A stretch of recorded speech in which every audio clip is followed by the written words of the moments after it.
This is a graph from Professor Gail Taylor at Southampton showing the parts of England and Wales suitable for producing biomass crops.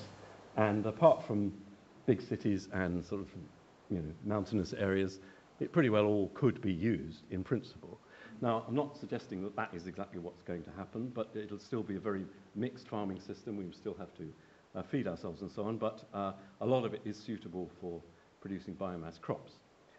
So our result at the end, after going through the whole process, redesigning the whole thing, is that, as you can see now, we've reduced greatly the livestock sector on that side, thereby saving a huge amount of land, and that has released land for net negative processes over on the left. You can see, so we've actually got the carbon emissions on the right balanced by higher carbon emissions on the left.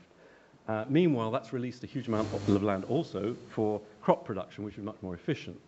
So the actual total amount of food coming out of the system is actually more than it was before. There's also a certain amount of imports and exports going on, but all in a neutral carbon framework.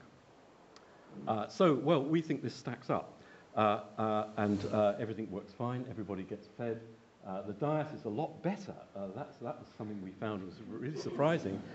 We took the Harvard School of Public Health Healthy Eating Pyramid, and we sort of had a look at that, what that recommended, different kinds of things, and we found it exactly matched what we'd come to. The recommendation, you can see the red meat is right at the top as a kind of optional extra. You shouldn't eat much of that. It's the sort of thing you have at Christmas.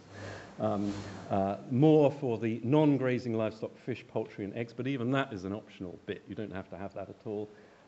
And so for optimum health, you should eat less livestock products. I mean, we didn't sort of set out to do that, but we found that in the end, our system worked out very well.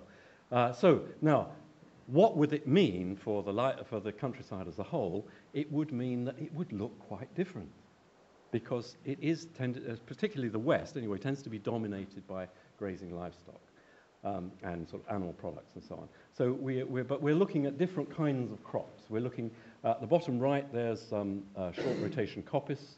The top, that's also short rotation coppice. Fields would look like that. On the bottom left is miscanthus, a perennial grass, very high yielding perennial grass. More of it on the top left. There's no reason why you can't have very much more interesting geometries for these things than we have now. The results of our research into the implications of biodiversity are quite good, because here you've actually got systems which are less disturbed than present systems, and there's more biomass there. There's more food for things, and there's more cover. So actually, in most biodiversity terms, it works a lot better. So, and so you will get stockless landscapes in a way. I mean, this is, I'm interested to see. Actually, around here, you don't have so much stock as as we do in Wales. So often you'll go around the Kent landscape, and it is essentially a stockless landscape. But this is one I took a picture of in a very lovely part of Italy, and it just seemed to be extraordinary that it looks absolutely beautiful, but you don't need animals to look after it. So is that the end of livestock thing? So basically what I'm putting forward as a kind of challenge, I'm saying this kind of conclusion seems to drop out of almost any attempt to decarbonize the UK economy seriously.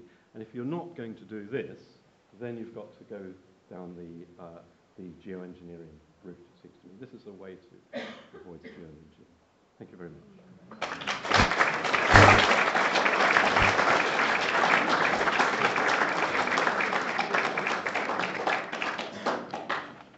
Peter, thank you very much indeed.